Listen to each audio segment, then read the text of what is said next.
Hey everyone, welcome to the show. I'm glad you guys could join us. Uh, so we're just waiting for some people to show up.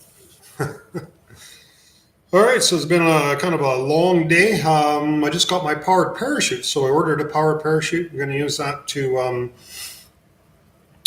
take pictures of mines and stuff. So a powered parachute is like a three-wheel cart, and so we just got that, and we're going to put it together and use that to go into the mines. So all right, we're getting a few guys in here, so welcome to the show.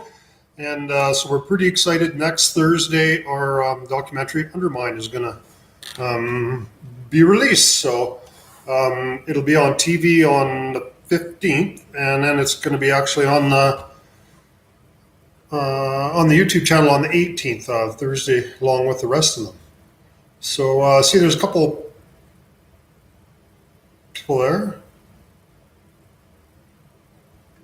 Hey, Rod. So, all right, just wait for a couple of people to show up. Hello. Hi, Peter. How you doing? Yeah, you're the first one in here. So we're just kind of getting going here. Yeah, welcome to the show. So, pretty exciting couple of weeks here. Hello from Texas. Hello, Sam. Hi, Florida. Guys from the States. So we just took... California sucks. Well, it's nice and warm there. It's a nice place to go in the winter. So, yeah, so we're really excited. Our documentary is going to be out next Thursday. So we're going to just talk about that a little bit. And we'll give you guys some more details on what we're doing with this contest. So in Canada and the States, I guess in different places, one of the issues is with mining companies is to get access to these abandoned mines. And we've had trouble with the mining companies because even though they have the mineral rights, they're trying to basically keep us out of all the old abandoned mines, which isn't legal. So with this very last series of the Mascot mine, they're pretty upset and they're threatening to sue me. There's a company called Barrick that actually is an American company, and they get calls from their lawyer, and he's pretty nasty. And he's trying to So they're trying to sue me. So, or I don't know, give me a ticket or something. So we're dealing with that. But we've done that before. Yeah, my ears, I got them lowered a little bit. So I used to do that once a year, just cut everything off. But I probably need to trim my beard a little bit because it's getting caught in the climbing rig. And so we got a brand new Petzl rig. The other one, it wasn't working properly. It was slipping. So so now we can do some more climbing into some more deeper stuff. So we also got new shirts, these different kind of shirts that are on the channel. Like they got this in red writing, and the back it's got another logo on it. All right. Yeah, as you get older, the hair just grows straight up, and you can't comb it or do shit with it. So got it's just easier to keep it a little shorter. Yeah, 80 miles. Yeah, it's huge. There's not 80 miles of tunnels left in the Mascot anymore because they had 3 big open pits, so that wiped out some of it. But yeah, it's still huge. There's a lot of miles of tunnels in there. And the upcoming shows after the documentary, which is going to come out next Thursday, I've got 2 more shows going inside that mine. And they had a huge decline at 30 degrees that went up 1,500 feet to bring ore from the bottom of the mine to the top of the mine. And yeah, it's pretty exciting. So we went in there and looked at that. There's all kinds of cool stuff in there. Yeah, the American lawyers, well, they're I don't know.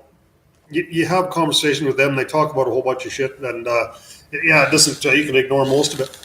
But you know what? That Mascot is such a cool site, and one of the Indian bands actually owns it. So they were doing tours there, and I guess they were losing money or they got tired of it, and so it's just been sitting since the last tours they did in 2016. So we're really hoping with all this publicity and stuff of going to the Mascot that people look at it and say, hey, let's buy this off these guys or make a deal or do something, and it's just a fantastic.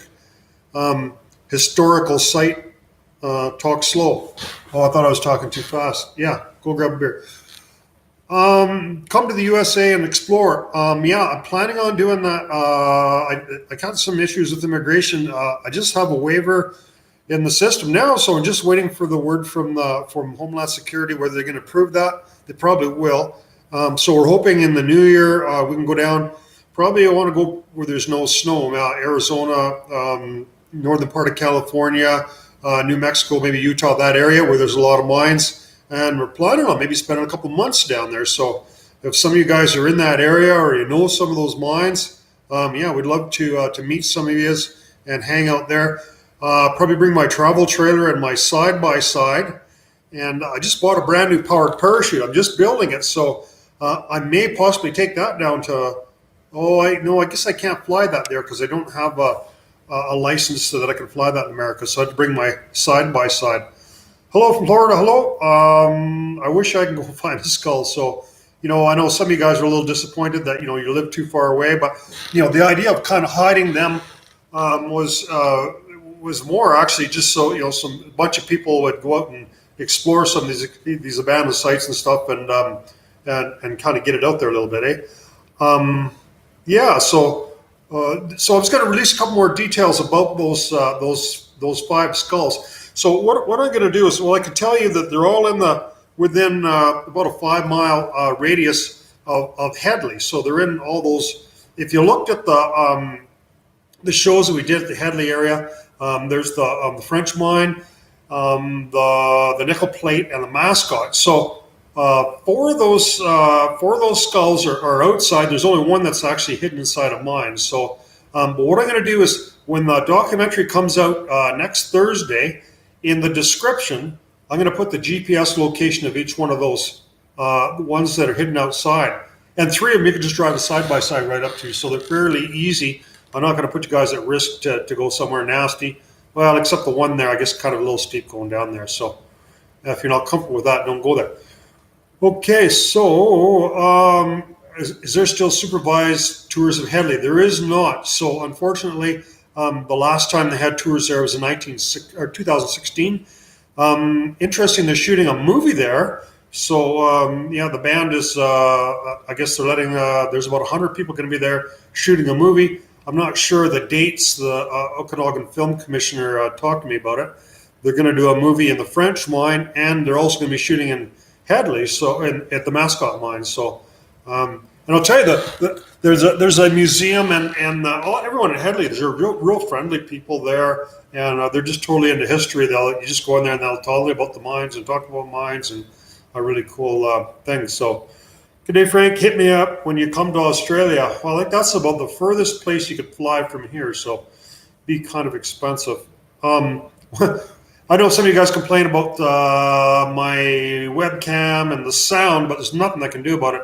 I've got this all in one computer. That's how it comes. So it's not a external.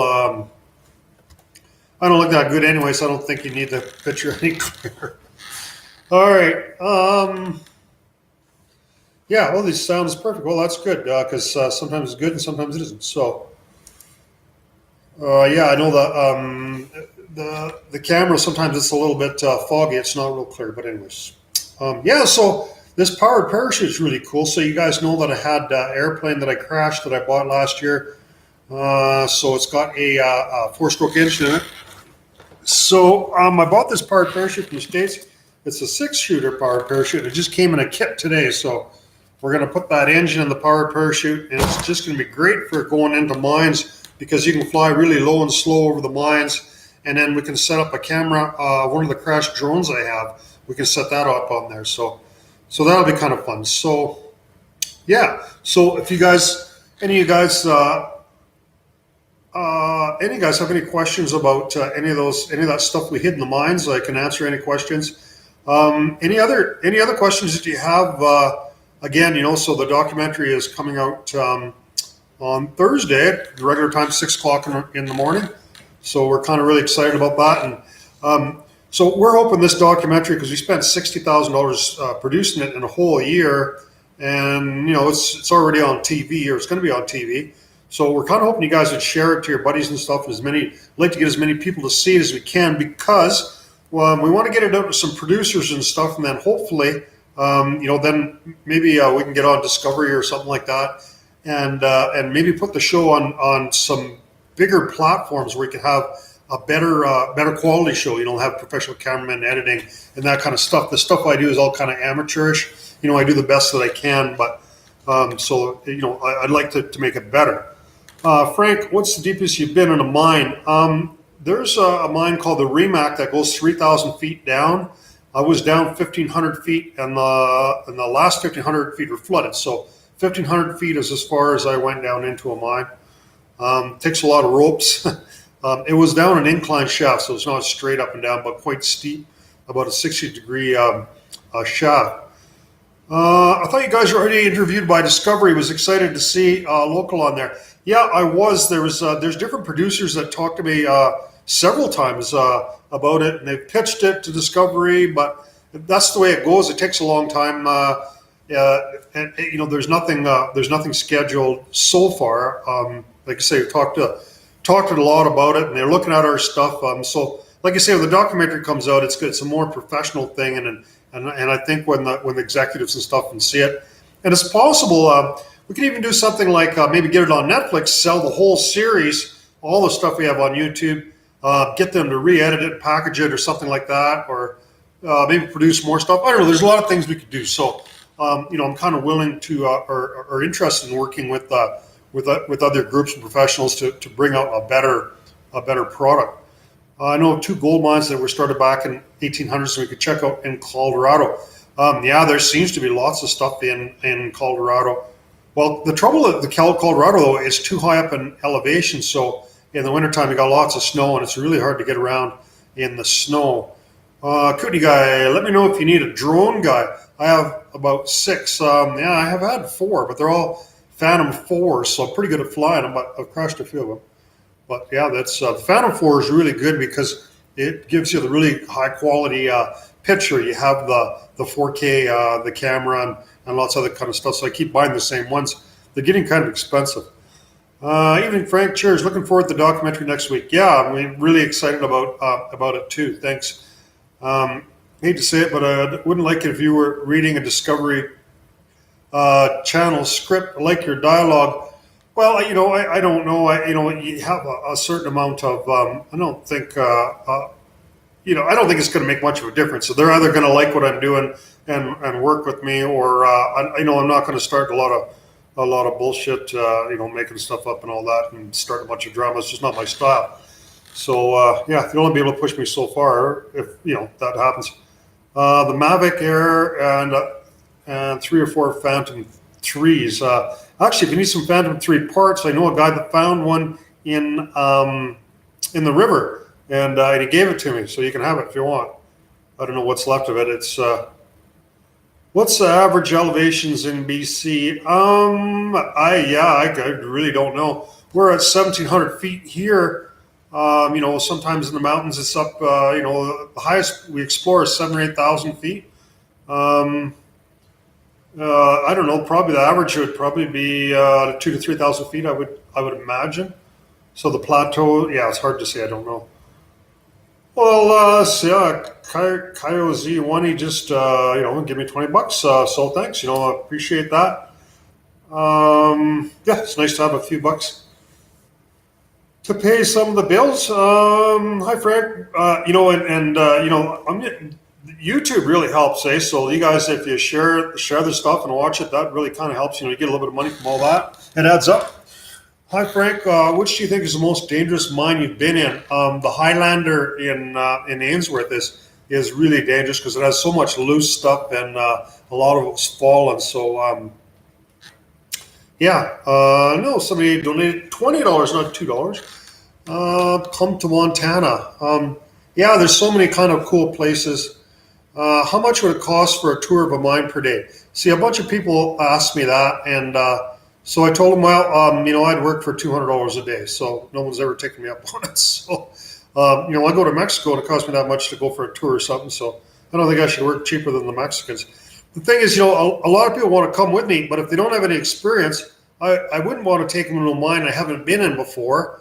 And I don't often go to mines I've already been in because I've already filmed them. So, and there's getting to be less and less mines around here. So if I'm taking someone for a tour, it's basically not something I would do to film or anything.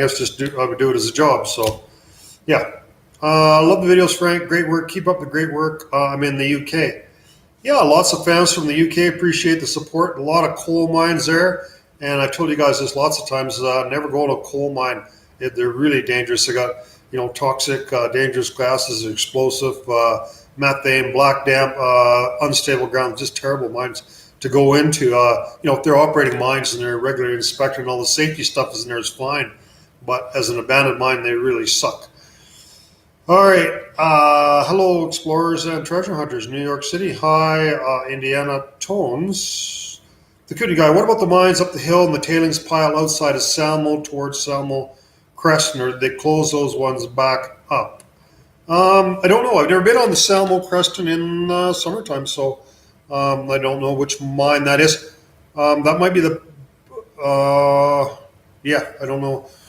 Maybe that tungsten mine, the Jersey Emerald, maybe. The Jersey Emerald's still open as far as I know. There's lots of stuff in there. The company that's there is really nasty. They charged me for trespassing. I got off though. They didn't convict me, but I didn't go in the Jersey Emerald. It's this problem. Those mining companies are always trying to say, "Oh, it's private property or trespassing," but very rarely is that ever true. Usually, they only have the mineral rights. That only gives them the right to the minerals. They don't have the right to keep you off the land. So, and that's the whole problem. We're having that problem everywhere. I mean, there's the logging companies. Sometimes they put up chains and try to keep people from there. There's people that are cattle ranches that are trying to keep people off of Crown land. They have no right to do that. So, just because you see a sign that says no trespassing, people need to start to question that. It says, what authority do you have to put that sign up? I mean, is it private or isn't? Anyone found a skull yet? No, not that I know of. I haven't been online. I've been really busy. We had to pick up that power parachute and stuff today. So it's just come out there. So why'd you hide one? Yeah, on my last show that I put out, I took 5 skulls like this one here. I numbered them 1 through 5, and I stuck a $50 bill in each one of these holes, and a crystal, a real cool quartz crystal, and my card, and I hid them all around mines in Headley, historic sites, the tram station, some historic sites, some mines around there, and so it's kind of giving out clues as to where they are, and people are going to go out there and get them. So, but that just got released on Thursday, so. As far as I know, nothing has been found yet, but they haven't told me. Maybe they wouldn't anyways. What mine have you explored has the biggest rooms with the highest ceilings and stopes? The Phoenix mine has really high stopes. I think they're up to 80 feet high. There's some really big stopes in the nickel plate mine up at Headley. There's some quite large stopes there. And the reason they're large is because the rock is really hard and they're not having to use a lot of pillar and they're able to go up a long ways. All right. Oh, dang, missed that vid. It says cash and prizes for subscribers. So if you click up on the channel up on the top left there where the skull and the crossbones is, you take out the channel, or you can find it later. So yeah, cash and prizes. And it's actually a really cool video. There was the nickel plate or the mascot. It was on a huge ledge 4,000 feet above the town. They had a tram going all the way down. Then they went right through the mountain, and then they had another tram that went down that brought ore up to there, through the mountain and down this tramway. And they built a whole city there. They had a bowling alley and everything on there. It was really cool. So we went down this number 2 tram too. But it's quite steep. It's interesting. The Remax mine in Canada on the Ponder. Oh, the Remax mine. No, they do not link together. I've been in the Remac, or at least they don't now. The Remac goes right under the Ponderay River. Obviously, that's all flooded. So there was some guys that put out a video said that there was a secret bunkers and a bunch of stuff, but it was a bunch of bullshit. They'd never been in there. And as far as I know, I'm the only one that's been in the main level of the Remac because it's 1,500 feet down, so a long ways down since it was flooded. Yeah, I think in California, patented claims are private property. Am I Frank Ryder? Anyone? I don't know. And the thing is, there's different laws in every state and country and everywhere. So whatever the law is where you are isn't necessarily the same law in different areas. So it's kind of pretty complicated, actually. What kind of security do you see? You'll have to elaborate on that question. I don't know what you mean. How's the hay season going? Good, yeah. So we just cut my second crop of alfalfa on the 11th, and I was raking hay today. I have 21 acres that's irrigated alfalfa. I get 3 crops a year, and it's about the same every year. So on the same date, the yields it's very consistent.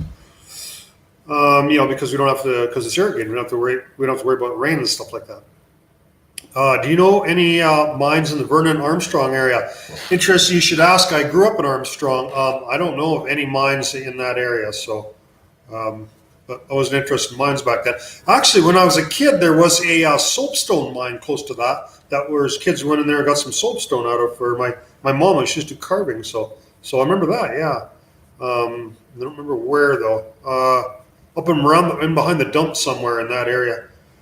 Have you ever looked at mines down in Washington State? I've never been in the United States, so we're hoping to. What do you think is the most interesting thing you found in a mine? I don't know. That's really hard to. Really hard to say. Probably dynamite is really cool. I love dynamite, explosives, signs, trains. I guess trains are cool in mines. If you're ever in Western Washington, yeah, I'm sorry, I'm just not able to go down the States right now, so maybe next year. Dave Lister, give me $20. Thank you very much, sir. I appreciate that. Are these mines protected by security? The only mine I've ever been to that was protected by security is the Lexington mine, and as far as I know, security is gone now. So the laws in regards to trespass in British Columbia is you're not actually breaking the law by going onto private land unless it's enclosed. So there's a bunch of different ways it can be enclosed. Most commonly, it has to have fence around it with signs, or obviously it's a cultivated field. If there's buildings on it, you could tell it's obviously it's private land. So if you're just out in the bush wandering around and you happen to wander onto someone's private property, if it's not marked or signed, you're not breaking the law by being there. So that's the rule that I use when I explore abandoned mines. If it's not signed and it's not enclosed, I'm not breaking the law by going there. So that's what I do. So, so there we go. And by the way, it's a $100 fine if you're convicted of trespassing. So, I mean, I've tried to ask many mine owners if I can go on their claims. They always say no. It's probably just easier just to go, and I'm more than willing to pay the $100. I just pay them the $100 as I go in if they want. So, all right. Would love to see you come to Silver Valley, Idaho. Yeah, I would love to go there too. Any plans to return to the REMAC again? Yes, I may. There's some areas that we didn't get to. It's a huge mine, so it's got the largest known population of bats in British Columbia. They logged 3,000 bats that went there in one day. We've never been able to find them, but we think we know where they are. And it's kind of funny because there's a huge stope, and it was mined right across the stope, and there's holes on the other side. We've got to get up in there. So there's a real cool guy there, Willie, that lives there. Excuse me. Plan on maybe going there with Willie sometime and hang out with him, and maybe we'll do a little bit more stuff. How's the airplane rebuild going? What type? Okay, so I just got a brand new power parachute. So I'm not rebuilding that airplane. So I'm building one of these. I just got the whole kit today, and so I took the engine out of my airplane. It's a 912 Rotax 4-stroke, and I'm going to put it in that power parachute. So it's going to be really great for you guys because we can take it in the backcountry, fly low and slow over mines, and we'll have the drone camera on there, and it'll be really awesome for finding mines. So I had power parachutes for 15 years, so I've got lots of experience flying them. They're great. They're great for, you can see like 2 squirrels jumping through a tree. We used to use them on the ranch to check our cows. They had 2,000 acres. In like 10, 15 minutes, you go around the 2,000 acres and you could check all the fences, and if any cows are out or anything. Just a great aerial platform. A plane flies too fast. There's not good visibility in the plane. The powered parachute is like having a chair in the middle of the sky. You can see everything around you, and you're flying so slow, eh? So, any skulls found yet? Not that I know of.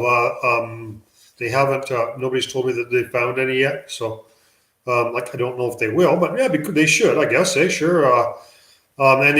So you'd have to go to I've got a Facebook page. It's called Exploring Abandoned Mines. Join that, and if you want any updates on that, you can do that.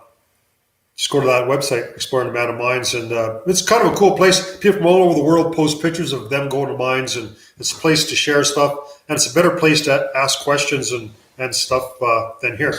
Can you fly a 747? Oh, well, once it's up in the air, I mean, it's just a steering wheel, right? No, I can't fly a 747. Well, I mean, those guys crashed one into the World Trade Center. They couldn't fly it either. Once it's off the ground, like it's not, just a stick and rudder is easy enough to operate.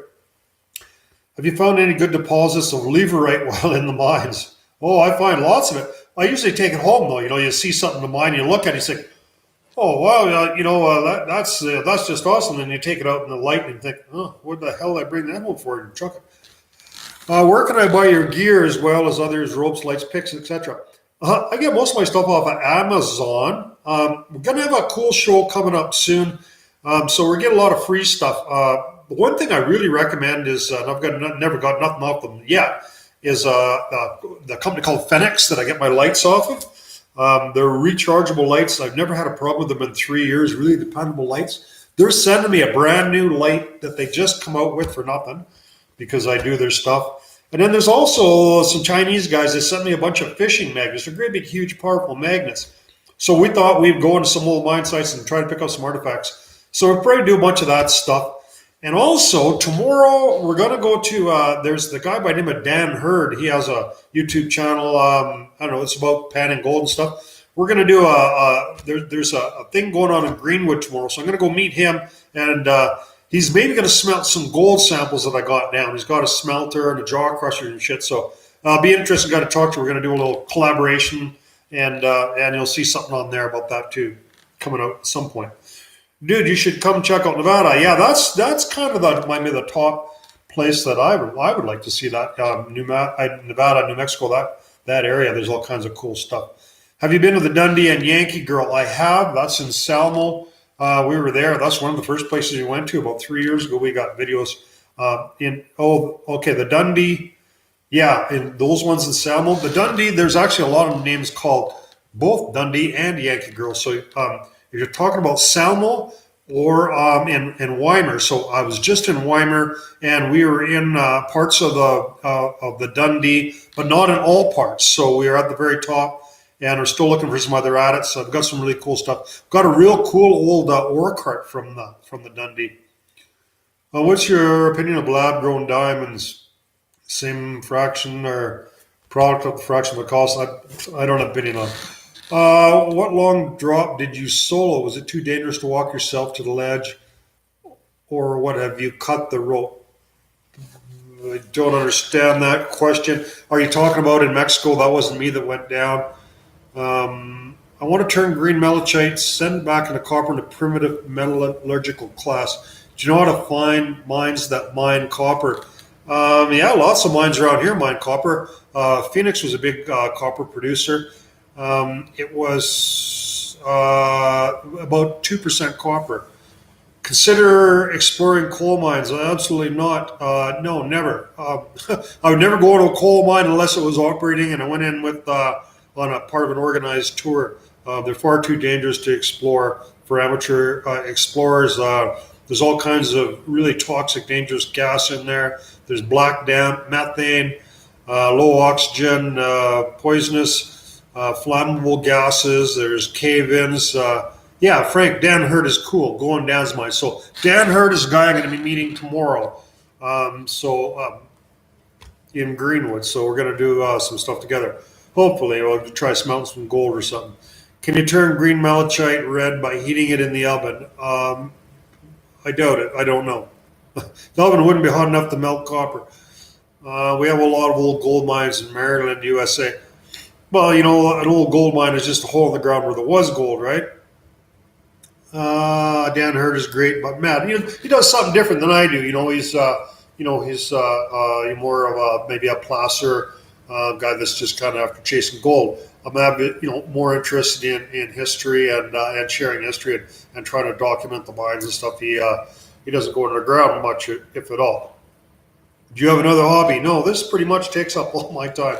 Like, producing a show a week and doing the editing and finding the mines and all this YouTube stuff.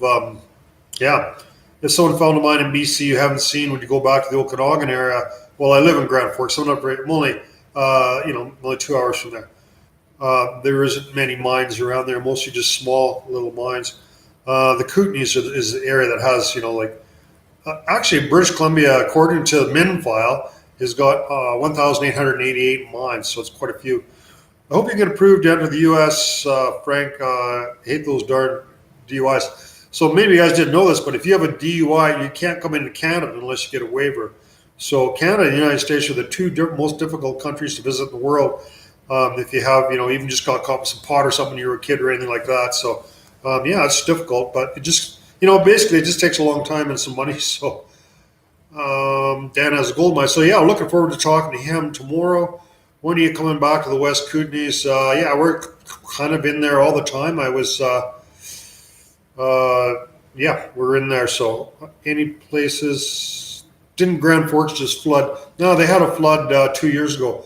That's just in the very lowest part, probably maybe 10 or 15% of it flooded. Some low-lying areas. Yeah, so we did a video about that. What was the mine that you did a drone over? It was 800 feet vertical, cut in the mountain. You went in solo, and you were going to swing 800 feet solo. Yeah, which one was that? I discovered MinFile this year, so if you want to know about any Canadian mines, you just type the name of the mine in MinFile and Google that, and all the information that comes up the government has on that mine will come out. Sometimes it's a lot of information, sometimes not much. People expect YouTube videos every day, but well-produced TV shows are only once a week. It's worth the wait. Yeah, I mean, we're getting so we're having to travel further and further, and it gets more expensive to get into those mines. So, yeah, Dan has the blue chip mines. So, yeah, we're going to talk to him about that. I understand. I looked at some of his stuff, and he had a jaw crusher, so that'd be really cool. I've got some samples that I think have a fair bit of gold in them, hard rock samples. So.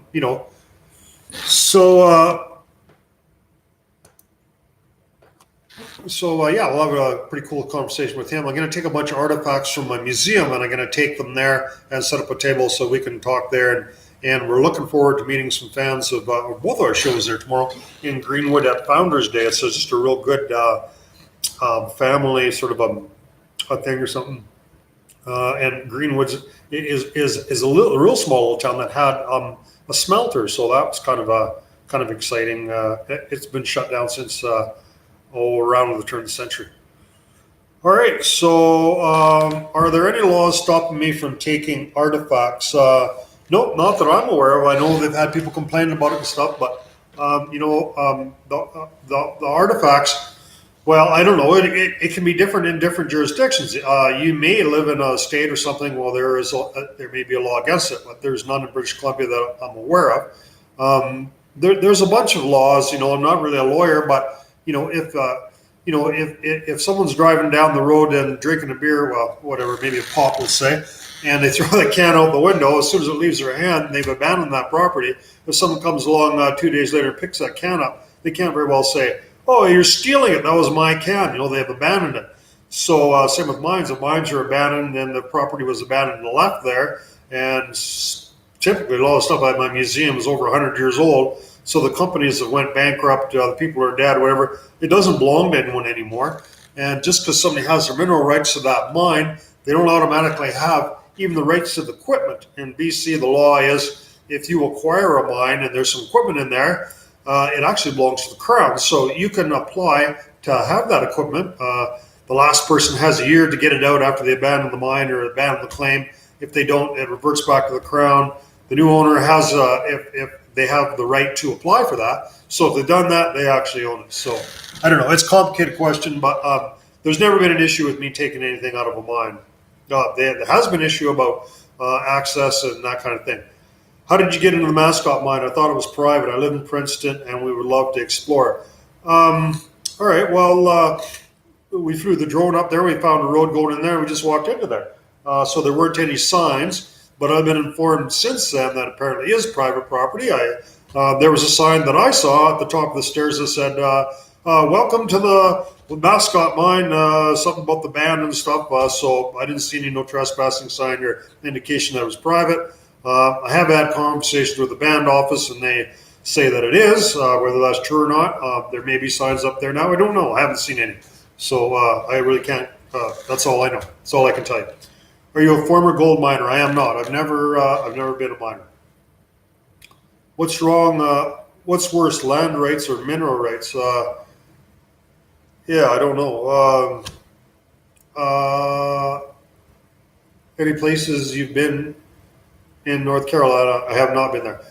Uh, Not to pose a risk and get caught, a risk of fine and jail. In BC, it's $100 fine, so I don't know, not much of a risk for trespass. There is a kind of bit of a different exception. If you cause some damage or something like that, you can be held liable for that damage, right? But if you just go somewhere to take some pictures, it's just common trespass. So as far as I know, they charged me 3 times, got a $100 fine each time, and I beat it each time, so it never cost me anything so far. But like I say, there's different laws in different jurisdictions. I can't speak, if you don't live here in BC, I really can't tell you what the law is where you live. Hello, Frank. Good to see and hear from you. Enjoy the videos and looking forward to a lot more. Keep them coming. So again, I said this a few times, but so the documentary is coming out this Thursday. So we're really excited about that. And it's going to be by far the best thing probably the best mining thing you've ever seen. And the story is about, there was a big company called the Granby Company that started off here in Grand Forks. And they made a huge copper mine. And there was a big town that was abandoned, big ghost town, 1,500 people there, a huge mine. It ran for 20 years and then moved up to Antioch. So we're telling the story about that company. And then we go underground. There's been nobody underground in those mines for, almost 100 years. And, it's just really fascinating to get under those mines. Kind of the 2 coolest, biggest mines around, I think, anywhere around here anyhow. So, and just a fascinating story. And photography and everything and the editing is just awesome. The music, the history, and the whole thing. How long does the mine have to be not work to be abandoned? So, I don't know. It kind of depends on. See, most mines, if they're not worked, somebody owns the mineral rights to them. But that doesn't really mean too much of anything. They have the right. If it's an active work site, they have the right to keep you out of there. Yeah, if it's just a mineral rights they have, as far as I know, they have no right to keep you out of there. If they own the surface rights, they can keep you from having access to the mine. So that's would mostly be trespass is that, eh? So do laymen mine for gold or strictly big companies mine? Well, in this area here, there hasn't been a profitable mine since the late 70s. So there's all kinds of companies that have mineral rights and they take ore samples and they sell stock. They call that mining the stock market, I guess. They never produced anything or made any money. So, just because companies have gold mines and they do testing and stuff, that's not mining in my view anyways. I mean, that's just, I don't know if they own mines, but it's not mining. What would be your bucket list mine that I'd love to explore? Well, the Kennecott in Alaska sounds pretty awesome. But actually, what I'd really like to go is to go to catacombs in Paris. I mean, there's thousands of skulls and bodies in there that have been there since the Middle Ages and stuff stashed in there and hundreds of kilometers of old stuff there. It'd be really cool to go there. Cannot wait for the documentary. Keep up the great work. Yeah, so Thursday, 6 a.m. So we're looking forward to it, and I hope you guys will help us out and maybe share it on your Facebook or anything. We'd like to kind of have that go viral and just get as much get a little bit of money back out of it. We get money from YouTube and and we're kind of hoping that'll attract new subscribers and just allow us to make a little bit more money and we can do more stuff with the show. The more people watch the videos, the more stuff we get from YouTube, and the more it gets out there. It all makes it better for us, and we can spend more money and travel more and get better cameras and better sound equipment, that kind of thing. Absolutely love your videos, dude. Thanks, appreciate that. We're just getting better and better at doing it. It's practice is like everything else. Is a mascot mine on private property? You already asked that. And how did you get it? Yeah, I already answered that question. Could you do skull hunt in the catacombs? No one ever find them. Yeah, they would, because they're little cheap plastic skulls. Yeah. I haven't seen any skulls in the catacombs, but I know they're there. I looked at some videos that people were there, but if you just show up there and try to explore them, you can't find nothing. And it's very complicated. You need a guide that really knows it well. even people that think they know a little bit about it. Well, actually, I'd love to go there and do a good job doing that. Would you scuba dive on flooded mine? Absolutely not. First of all, you're dealing with high altitude. It's dark in there. There's stuff you can get caught on. You can get lost. What if your light goes out? I mean, regular mines are bad enough. I would not go underground in a dark, flooded mine. Personally, I wouldn't do it. Lots of people have been killed diving in caves and stuff. They get lost, stuck, whatever. As far as I know, nobody has ever been hurt or injured exploring an abandoned mine in British Columbia. So I know the mining companies all say how dangerous it is and all that, but it's a lot of bullshit. There's dangers in it like everything else. Every year, dozens of people get killed on snowmobiles and quads. 5,000 people a year in BC die from cigarettes. So, if the government's trying to make everyone safe, they can just ban cigarettes. Everyone always says, mines need to be plugged up and closed off. They're so dangerous. That's bullshit, You can hurt yourself going in a mine if you're not prepared. You do something stupid, but you can slip out of your bathtub and freaking whack your head on the toilet. And a lot more people do that every year. So, it's like everything else. I mean, I think if you take reasonable precautions and you don't go beyond your abilities, whatever. I don't recommend you go into mines, but you judge for yourself. You worry on solo mine walks there. You're away for a weekend and you could get trapped. You have a sat phone for check-ins. I have a sat phone. I don't really have anyone to call. I can't read nothing on it. I can just push 911. They don't work inside a mine anyhow, so... And the problem is, search and rescue wouldn't even go into mines. So I don't know, basically you're on your own. I mean, unless you got a buddy or something and you tell him where he's going, there's no point even calling search and rescue because by the time they figure out what they're going to do, you'd be dead anyhow. So, you better be prepared to rescue yourself. And we talk about that on the documentary and stuff. Apparently, there are massive catacombs in Odessa, Ukraine. So the catacombs were originally mines that were under the city of Paris, so abandoned mines. I keep diving to the Caribbean. Oh yeah, well, if you're in bright lit water and it's warm, there's enough stuff that can go wrong with it. And I have been diving. I was in Mexico in Cancun. It's just a beautiful place to go diving. But there's people that die there every year. They go too far down. There's problems with equipment. In Mexico, they don't inspect stuff properly and maintain it, and people maybe had a few drinks, and the instruction maybe not up to snuff. You're taking their chances too. I mean, if you know what you're doing and you take your own equipment, it's probably pretty safe. But hell of a lot safer than going into a mine diving. That's for sure. Most of the mining accidents in lower 48s are ATV or MC into a shaft that was not marked, or in the pit mines. That's true. About 4 or 5 people a year die either swimming in those in the quarries, or they jumping in shallow water, or like say an ATV or something like that. But that's not exploring an abandoned mine, right? So exploring an abandoned mine is actually going underground. So the same thing in BC. There's been a guy that snowmobilers sometimes they'll go into shafts and stuff, but that's not exploring an abandoned mine. And there's some guys that got killed up on a mine by Kimberley. But it was actually an active mine, and they went inside a shed that was had methane gas coming up from the garbage underneath there. So that wasn't in a mine either. They were in a building on the surface. So yeah, if you try to get trapped in a mine, try life. It ain't gonna work. Like you don't get cell phone signal service, nothing in a mine. So yeah, where's your museum in Grand Forks? Like a store? So I just live like 5 minutes out of Grand Forks, so right by the airport on Kenmore Road. So. What's your most useful piece of equipment? An O2 sensor or ropes?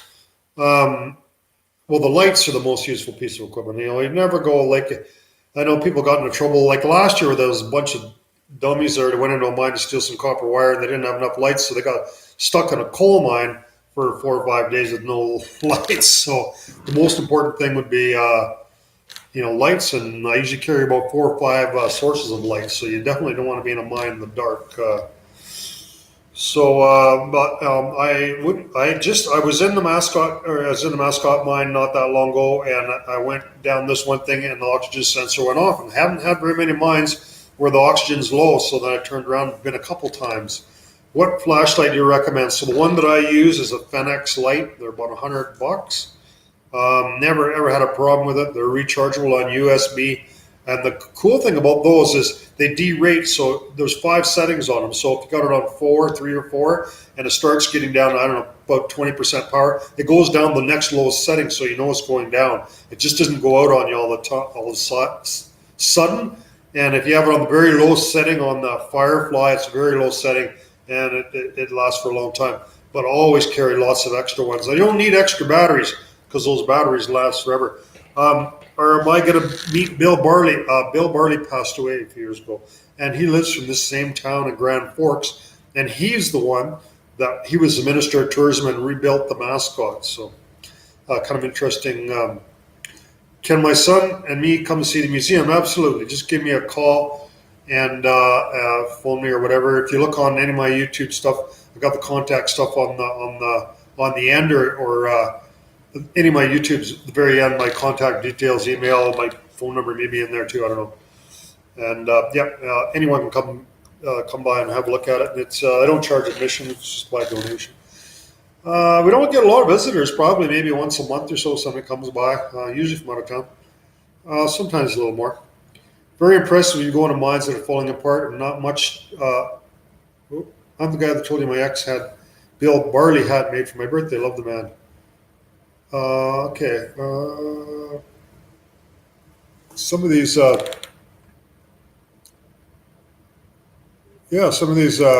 messages go by pretty quick here. All right. Well, lots of you guys online, so good to see so many of you out. There 185 viewers online. I'm getting excited for this work in my videos for my new channel. All right.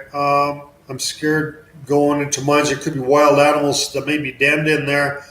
In the wintertime there, it could be possible that a bear or something might be hibernating in there, but if you did run into a bear, and I think I've been in areas where there was bears in the summer, but they don't hang around there in the summer. But they're pretty groggy and stuff, so it's not like if you just go in there and all of a sudden you shine a light on and they come after you or anything like that. There's always a chance that, especially in the States and stuff, there I guess they have snakes and stuff going to mines. I've never seen it here. Maybe mountain lions. I just see rats. I've seen rats and rabbits. That's the only thing I've ever seen in mine. So, and they got no respect. But anyways, yeah, I live in Seattle. I was wondering if you do some mines in Washington State. Yeah, well, I live not far from Washington, so if I travel to the States where I can get a waiver to get in there, I may. There's lots in not just south of the border. They're not too far away. Are you a trained climber? Picked it up as you went along. I volunteered to search and rescue, and I got some training from them guys. Mostly just picked it up from YouTube. You can learn anything stupid on YouTube. And I use a Petzl rig. I just ordered a brand new one. So, but then I know some guys that are in search and rescue that are kind of experts in it, and I talk to them and stuff too. And actually, lots of subscribers and stuff have pointed out different things that were very helpful too. I don't typically go straight down shafts just because most people they worry about the equipment failing or the rope breaking or something. Very unlikely that's going to happen. But what's very likely is something could fall on you, and it doesn't take a very big rock, from 100 feet up to kill you. So I don't like to go. I don't usually like to go straight up and down vertical shafts that are very long, just because of that, because it's too dangerous for something falling on you. So it's usually just go on incline shafts. So it's not so bad, right? Not likely someone's going to kill you by falling on you if it's inclined. So I've never been in Idaho. No, I love my Petzl rig. I use it every day I work, and I just had to buy a new one because the older one it wasn't working anymore. And maybe I can show you something on it. I'll just grab mine here.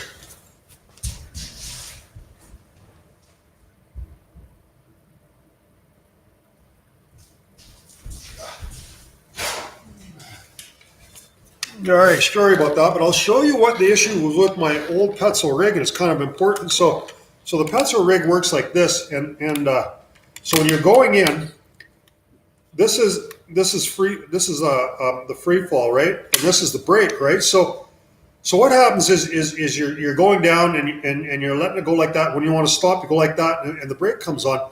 But this one stops here, and it can go there, and that will put the brake on, but it doesn't really work properly.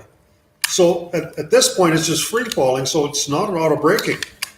So I got rid of that one and bought a brand new one, and this is how they're supposed to work. So that's in the, so there you go. So this spring works all the way. So this is free fall, and then if something happens to you, you let go and it breaks by itself. See, so it works properly and it'll break. But this one, it won't. It'll only go this far, and that's not the brake. So you'd have to manually try to get over that hump. It's very dangerous, so I would never use this anymore. So I was thinking about maybe sending it back to them, but anyhow. So all right. So no, it is the rig. It definitely is the rig. So yeah. Because it worked fine until one day it didn't work anymore. But the other important thing about the rig is when you're on it, you always have your hand on the tailing edge of the rope all the time. So you're always holding that onto that, and they tell you that. So so that's another safety thing. So, but all right. What sparked your passion? I flew my airplane over.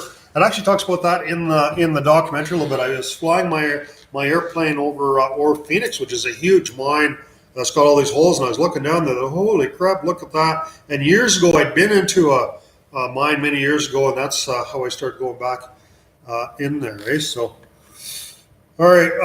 Okay. Well, Paul, yeah, I don't know. Maybe you could try ship it back. It's only guaranteed for 3 years, and I've had it for over 3 years. But yeah, they might take it back or whatever. I need to talk to them about it anyhow, because if somebody didn't know that, or it does tell you in the directions that you're supposed to have it tested every month by someone that's competent. I don't know who the hell that would even be. So, but all of a sudden, it quit working, and it only went as far as that and started free falling. So luckily nothing happened, but the Petzl rig is way better than the Petzl ID and the other stuff, because it is an automatic braking, and it flows really nice. It's a beautiful piece of equipment. It works really well as long as it's working properly. Have you ever, and you can take it on and offline without unhooking it from your harness. That's a big advantage, especially if you're trying to go past knots and stuff. Have you ever used a lanyard knot? Kind of stupid when it comes to knots, in search and rescue and all that. They teach you all these knots. I can't freaking remember them for 2 days. I have, a very limited amount of knots that I've used all my life. The main thing I do is I'll go around something twice, and then kind of it goes over that. And then really, you don't need much of a knot, just a couple half hitches or any of those figure eight ones or whatever, and leave lots of tail. Dress the knot properly, and that's the way I do it. Yeah, I'm quite stupid when it comes to knots. I'll be honest with you. You ever had encounter anything weird in the mines? Not that you know of now. I don't believe in ghosts or any of that kind of stuff, and I don't know if people believe in that sort of thing. They seem to see them everywhere, but there was no monsters in my closet when I was a kid. Yeah, I've never seen a ghost in a mine, and I've been in hundreds of mines, so I don't know. Ever had any problems with Max in a mine? I take my dog with me. Yeah, I did. I mean, he's dead, right? So he fell down. The problem with the dogs, they don't have good judgment. I mean, you can look at a big hole in that and see that the board looks rotten, and you wouldn't step on it over a big. Dog doesn't see that. He goes over there, and I've had dog fall, a bunch of stuff. You should never take a dog to mine unless it's maybe on a leash. They tend to go too far ahead of you, because they can kind of go with their nose, and all of a sudden they just fall into something. You should never take a dog to mine, and I did, and my dog's dead. So, yeah. And he fell down a shaft that was, I don't know what, I can't remember, 300-400 feet down. So, Frank, what's the nearest airport to your location? Well, Grand Forks Airport is. It's like just outside my door, but there's no commercial flights into that. So, the largest, commercial flight would be Calcigara or Trail, or maybe Kelowna is a larger airport. Yeah. Yeah. I'm sorry, I didn't know that. Yeah. So, okay. Well, yeah. I mean, the dog was a border collie, and he used to just come with me all the time when we had cattle, and he just loved going hiking, and he just used to pout. But yeah, sad story. But and the reason I'm telling you that is maybe it might save one of you guys from having the same problem with your dog. So. Have you ever been in any of the mines in New Mexico? I've never been in the United States. Bigfoot stories. I hear the stories. I've never, yeah, I'm skeptical of all that kind of stuff. So, ghosts, Bigfoot, UFOs, Jesus Christ. I don't know. Yeah, I don't believe any of that stuff. I'm going to the mascot mine tomorrow. Wish me luck. Yeah. So you're gonna go look for one of them skulls, maybe? Yeah. Good luck. And if you find one, let me know so I can let people know. If you go on, we have a Facebook page called Exploring the Bad Minds. You can just join it, and we can keep update if any of you guys find any. And also, I don't know, you know, the, the the powers that be there, they may have some information they want to share about who owns what and where you can go and where you don't. I don't know. So, um, but I'll leave that up to you. There may be some private land up there. I don't know. So, you know, if you go up there and you see a sign that says no trespassing, it may be private or may not. It's up to you, I guess.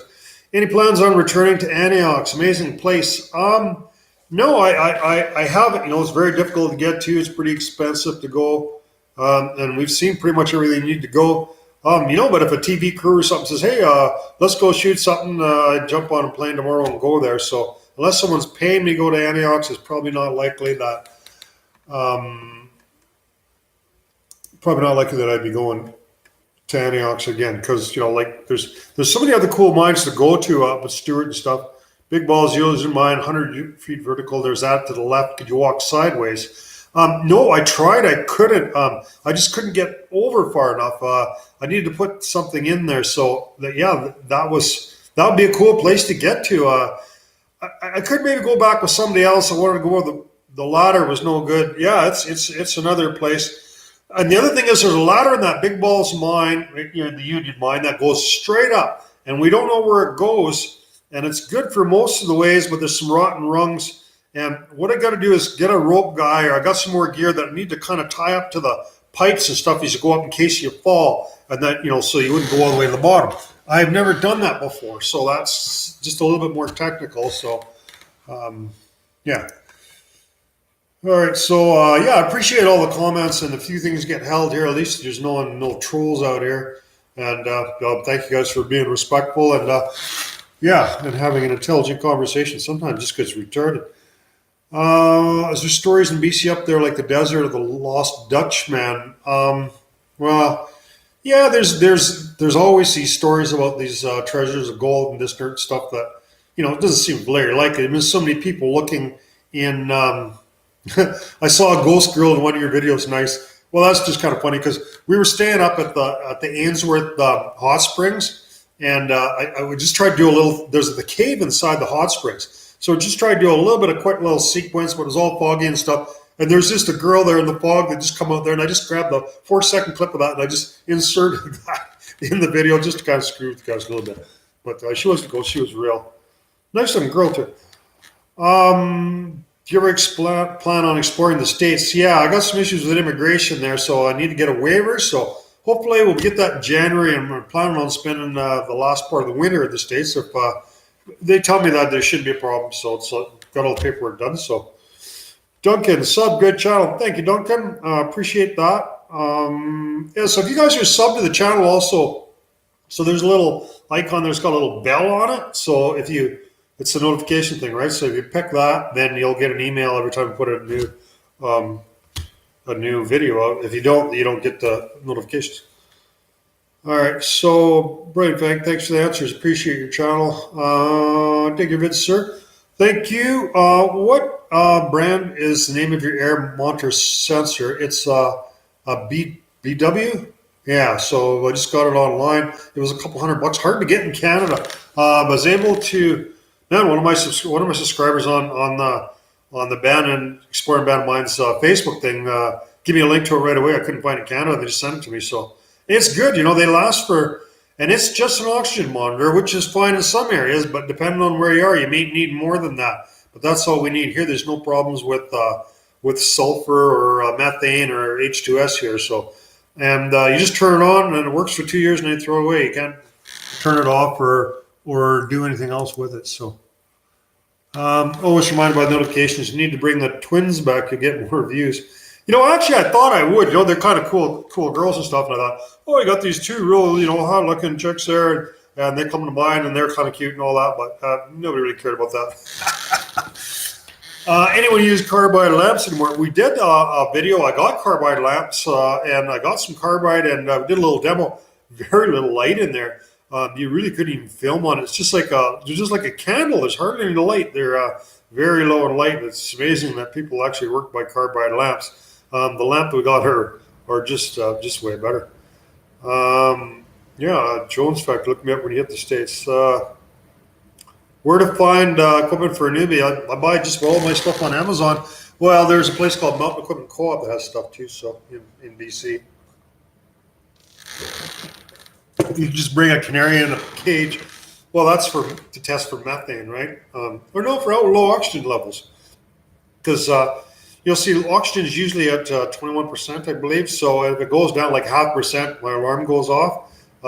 Canaries, we're fine down about 10% oxygen. We start kind of fading out after that. But a canary, they'd be dead way before that. So that's why they put them in the mines. They're really sensitive. They just have small lungs, apparently. Do you ever fix the plane? No, I didn't fix the plane. I just took the engine out of it. I built the power parachute. So we just got one of those and just got it today. So we're putting it together. It's a 6-shooter power parachute. So we're putting the engine in that. So we talked about that a little bit earlier. I watched your channel more than any. Thank you. MEC is great. Yeah, the MEC is Mountain Equipment Co-op. We get a lot of our it's a good place for mountaineers and camping stuff and all that. Ever found any gold in the mines? Small nuggets. Nuggets are not typically in mines. Usually, all the gold that you would see in a mine would be microscopic. Nuggets are in placer mines, so it's actually the creek that's concentrating the microscopic parts of gold that forms it into nuggets.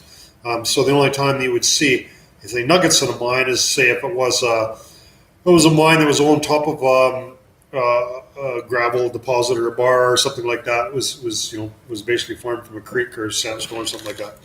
So normally you never see gold in a mine. If you're in a mine, you see something that looks like gold, it's almost always pyrites. You ever come into any contact with any military bases underground? No. Ghost mines, I wonder where they were coming from. I don't know, mole people. I got moles in my lawn. Have you ever had to dig your way out of a mine? Kind of a little bit. Where we were going past the collapsed ore chute and a little bit of stuff come out. And we've had to dig our way into a lot more mines than we have. Nothing's really ever happened. A little bit of loose stuff come down. It wasn't a big deal. I really like the new intro. It's really professional and good looking. Okay, so that the guy that did the editing and the filming and all that kind of stuff from Revelstoke, he actually did that. So that's the guy that did the documentary, did all the editing and a lot of the filming and stuff. And so he's the one that, as a favor to me, he also done that little intro. So we look forward to seeing more of his work. And what Parker is mining? Didn't know that about gold. Yeah. Are you allowed to take out artifacts from the mines? You are here, so there's no laws against taking anything that was abandoned in old mines. Frank, where can we find the crystals that you put in the skulls? If you look at that video, there's a link in the description. It's up in Trout Lake. There's a big deposit on the surface of quartz. I've got that in my museum. So here's one here. So there was like a huge deposit of quartz. So here's a fairly big size quartz crystal that we found, one of the biggest ones. And we got some of those in those skulls, and this is kind of a cluster of smaller ones. I've got a huge chunk of this quartz that's probably about 200 pounds. It has probably thousands of these crystals in it. Pretty cool. And it's really hard. So, any other Discovery Channel? I have not heard anything. What the way Discovery works is they have little production companies that work for them. They tell them they're looking for something. So these guys, they kind of talk to you, and then they're kind of scouting. They're kind of scouting around, and then they put a little pitch to Discovery, and then they say, well, they're thinking about doing this with this guy, that, and then they get the thumbs up or thumbs down, whatever. And they're constantly pitching a whole bunch of stuff, and they hardly hardly anything ever goes through, but once in a while you get Gold Rush TV show Parker. So I watch that quite a bit. So he's done some, I don't know, Gold Rush is not really a lot of interest, but his interest is watching someone operate a gravel pit in a way. It wasn't for the drum. I'm basically just taking a huge amount of gravel, putting it through a big sluice machine, and a little bit of gold comes out. But yeah, I kind of like some of the shows that he's done in the off season and stuff. Traveling around. He's kind of a cool guy. Did you ever get gas in Trout Lake, Frank? I know what you're talking about. They got an old gas pump there that you pump it up there. It's really cool. I've never got any. I've got a diesel vehicle, but I saw the old gas. It's a very old gas pump. It's really cool in Trout Lake. Have you ever considered starting a subreddit for discussion? I don't even know how that Reddit works, so I don't know anything about it. Some guys post stuff for Reddit. Some of my stuff on Reddit and went viral, but most of the people, they just look at it for like 2 minutes or something, and they're not really that interested in it. Former rancher, pilot. What about mines? What made them the next thing? Seems like you've done is all mines. I'm not sure your question is, Dan. Okay, well, I've got a moderator here, so that's good. Good to have you around, David. Good to have some moderators because it doesn't keep me too busy that way. I can just do the reading. How do I know I'm getting 5 gallons of gas? Yeah, it's a real cool old pump. You pump there's a big glass jar. It pumps it up there, and there's marks on there how many gallons you're getting. It fills up to that, and then you pay for whatever, and then it comes out of your tank like they did in the old days. Sorry, can you explain about glycerin? It's a byproduct material used in old dynamite sticks. Why does it sweat? So it's nitroglycerin. Glycerin is actually found in cattle hooves, which they make nitroglycerin from that.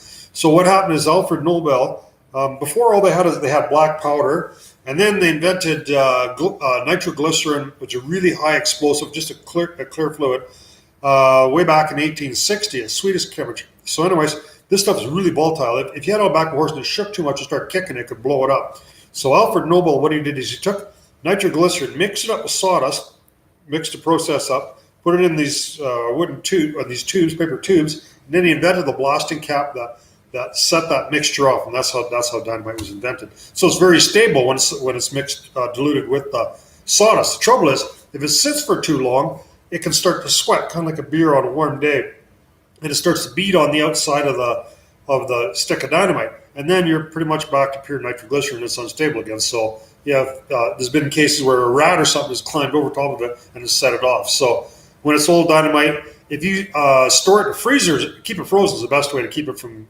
migrating. But they always try to use it while it's fresh before it does that. So, all right, consider Patreon. Well, if you look on my homepage, whatever, there's a kind of a Patreon account or something you can donate to that.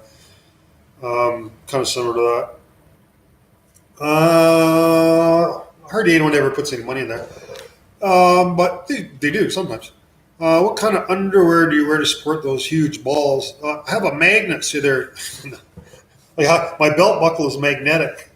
I like blowing shit up. So do I, man. Before 9/11, I was a rancher, and we used to be able to just get dynamite by the case at the hardware store, use it to blow up stumps. We had lots of fun with it. How far high can your drone fly? It goes in a line of sight. I think it'll fly for about 2 miles or so. It's got restrictions on the height. I can't remember. It's over 1,000 meters, I think, maybe 1,500 meters.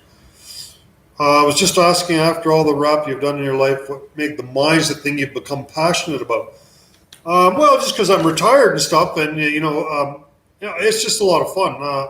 I don't know how to explain it. I guess you can see I'm pretty enthusiastic about it. It's just really cool being in places where sometimes nobody's been for 100 years or so, and seeing some of this stuff, and not many people go there. So that's what you never know what you're going to find next in a mine. They're all different, and you find different things and artifacts, and I don't know, it's pretty cool. Is the buffer in new dynamite less likely to weep? I don't know. They don't use dynamite that much now. They use something called ANFO and different things. Basically just nitrogen, and then just soak with diesel, use Amex, and there's kind of cheaper ways for exploding stuff. So, it's pretty stable. Yeah, Yeah, 911 screwed up everything. It's kind of maybe a little funny. It's kind of ironic because the problem was that somebody was able to kick a cockpit door in and take control of the plane and crash it into the tower. All the security and all the precautions is just way overboard. All he had to do is fix the cockpit doors. That was the solution to the problem. Have you ever explored any mines in Ontario? I have not. Yeah, I haven't been. I haven't been even out of BC. There's so many. There's so many mines in BC. I mean, yeah. Any bucket list mines you want to see? We talked about that a little bit. I want to go to the catacombs. But yeah, there's some really cool mines up in the Stewart area. I'd like to get up. It's the big mines that I like. Are you still riding Harleys? No, I rode them for years, and then I started flying. Which was a lot more fun. And when I kind of retired, I bought a trike. I always thought that was cool, but it wasn't much fun. And I sold it, so I don't have it anymore. S. Wolf, good day, Frank. How you doing, Sharon? Aluminum, Indian, blackhead powder, and potassium petrochloride. How do you recover the parachute? What do you mean, on a powered parachute? It's the wing. It's attached all the time. Coolest thing you've ever found in a mine? I don't know. Probably explosives. I like explosives. Anything to do with dynamite, that kind of stuff. I like the signs. I love seeing old signs and stuff. Any kind of equipment is pretty cool. Trains are neat. Old ore carts. The way things were done. A lot of times, just the way it was set up. There's lots of cool things you see all the time. New stuff that you've never seen before. The new drone seems to be working great. I'm on my fourth one, so they're all the same. So, scariest moment in a mine? I don't know. Probably, when you're doing some of the rappelling and stuff. I don't know. It's sometimes it's pretty exciting. I don't know if it's scary.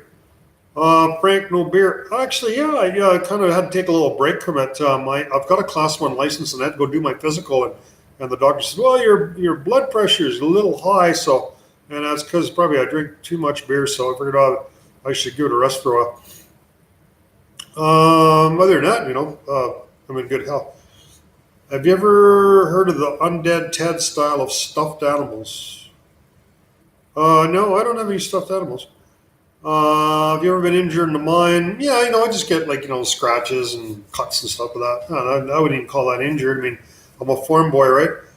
So it's a paraglider for your drone, not a parachute. No, the powered parachute is it's like a 3-wheel cart. It's got a wheel in the front, 2 in the back, got like a big fan on the back, and then you set a parachute up, then you take off, the parachute comes up, and it's the wing that flies up. So it weighs about 500 pounds.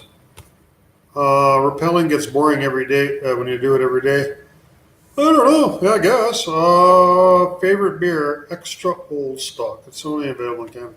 Love the Mexico video of the 1,200-foot drop with the rope in the truck. That was deep.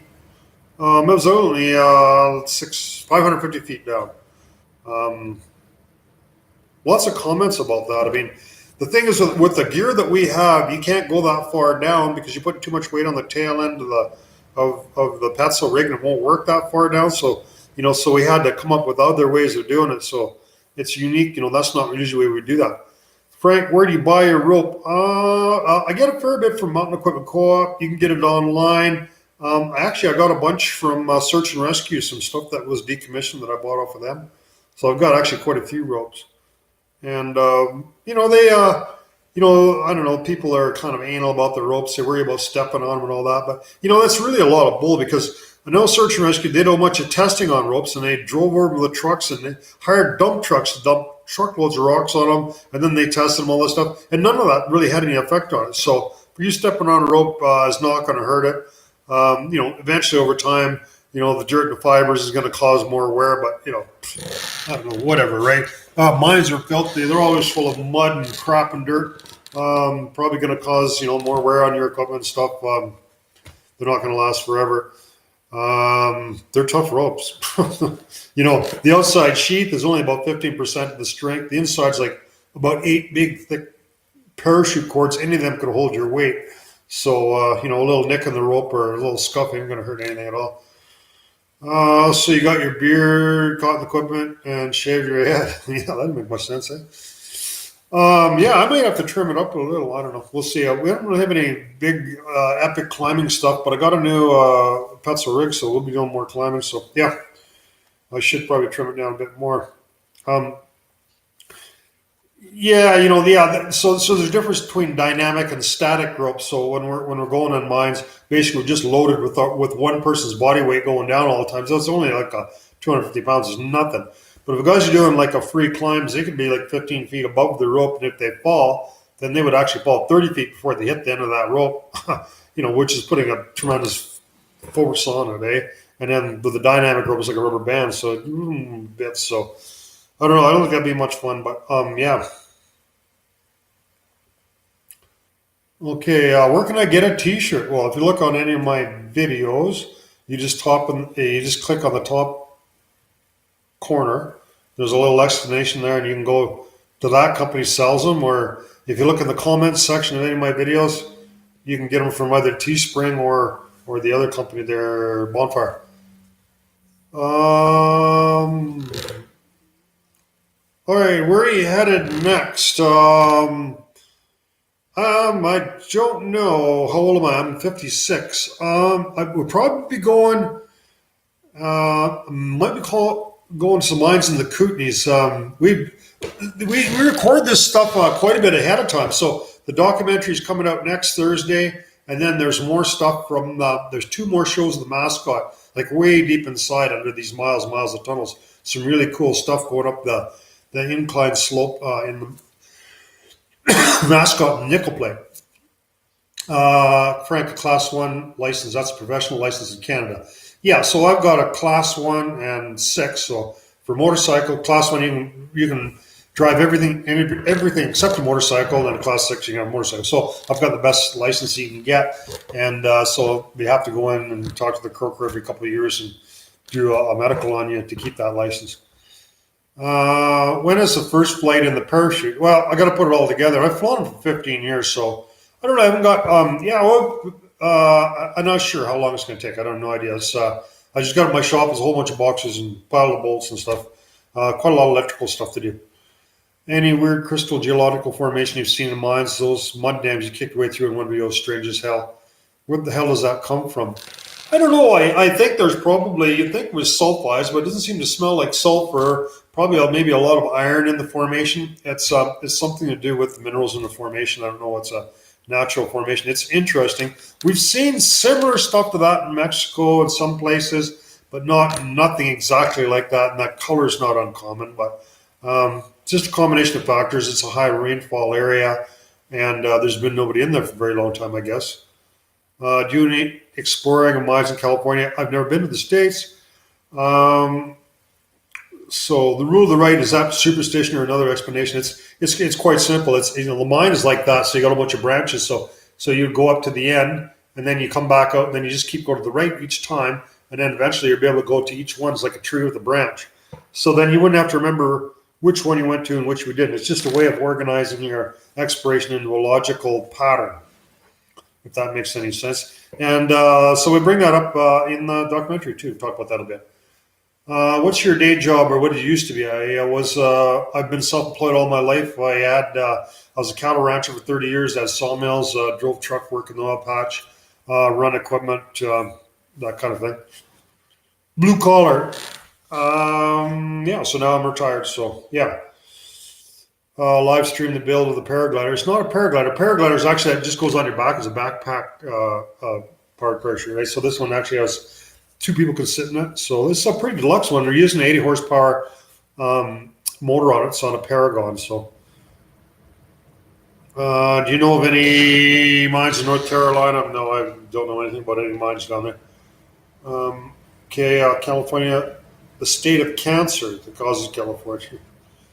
Yeah, there seems to be a lot of rules about it there. I've been watching your videos for a while, and it's amazing. How did you start doing this, and where did you learn? Many years ago, I was riding my Harley around the southern part of BC, and you seen these big holes in the ground, and I said, "What the hell is that?" And those are mines, and the guy started telling me about it. I said, well, we went to a place called Sandon, so we rode our Harleys up on top of this mountain, and I seen this big mine. And that's actually where I developed the right-hand rule. and I spent a whole day in this mine called the Noble 5, which is totally collapsed. You can't get in there anymore. And this one part was really cool. There was lots of equipment in there. And I went up this raise, up this ladder, and at the very end, it was just like a bright, shining light. It was just galena, which galena is,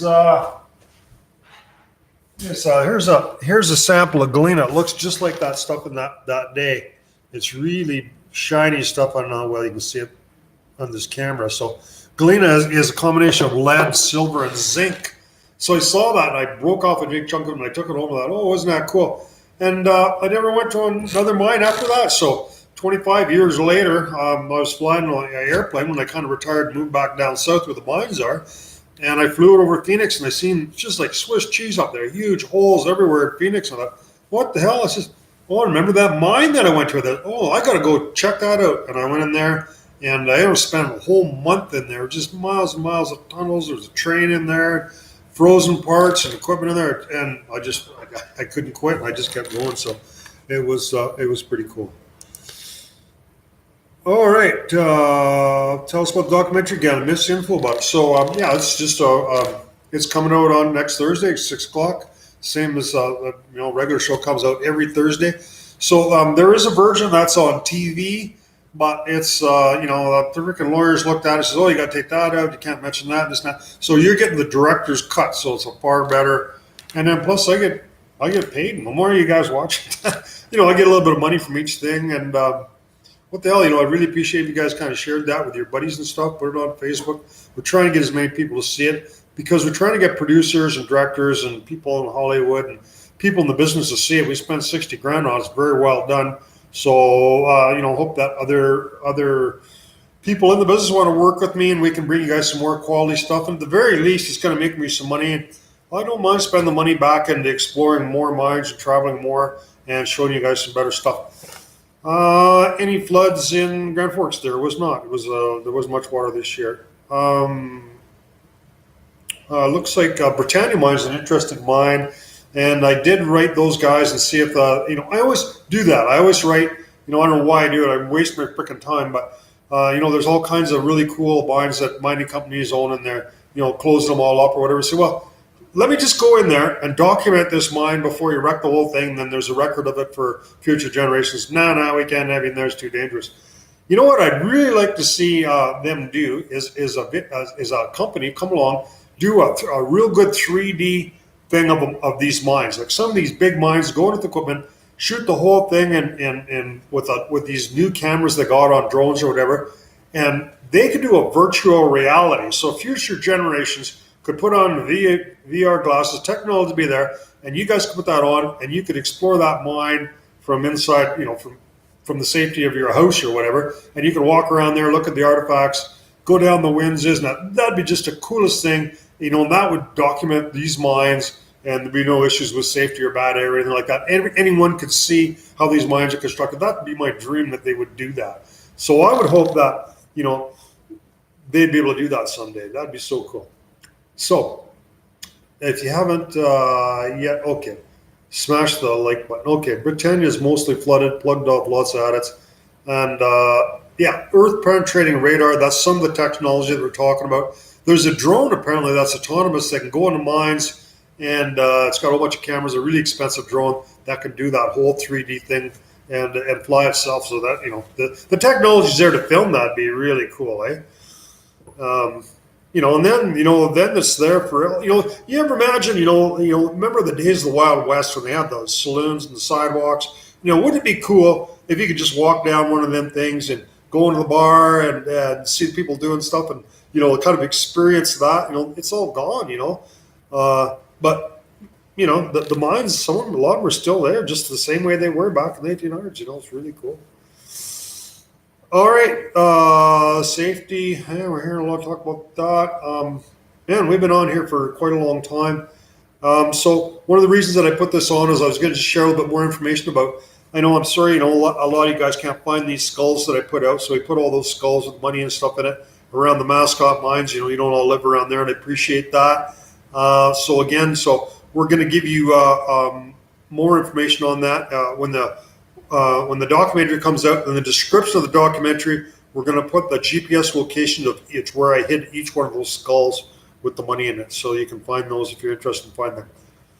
All right, thank you, Frank, for all your hard work. You're welcome. Yeah, that would be so cool. And so it'd be such a shame. They should almost make it a law before that a mine is sealed up or destroyed or something, that it should be documented. So on something like that. So in the future, geologists or people, just for the public record, people should have the right to go on there and see that. It's part of our history. So. All right, guys. So I haven't had any supper yet, and it's getting later here. Thank you all for joining me. I don't think I've ever had this many people ever on a live broadcast for a long time, and I'm really looking forward to see. Yeah, I'm sorry. I mean, I only got the one skull left. Maybe a random raffle, or I could have done something else. I don't know. Maybe we'll think of something else. Yeah, I don't know. We're just trying to come up with different promotional stuff and get people interested in visiting some of these sites and sharing the links and stuff for the documentary, because that's kind of what we're trying to do. So maybe we should. I don't know. There's different things we can do, I suppose. Okay. Well, thank you everyone for joining us. So have a good evening, and I'm really looking forward to seeing you all again sometime. And have a good night.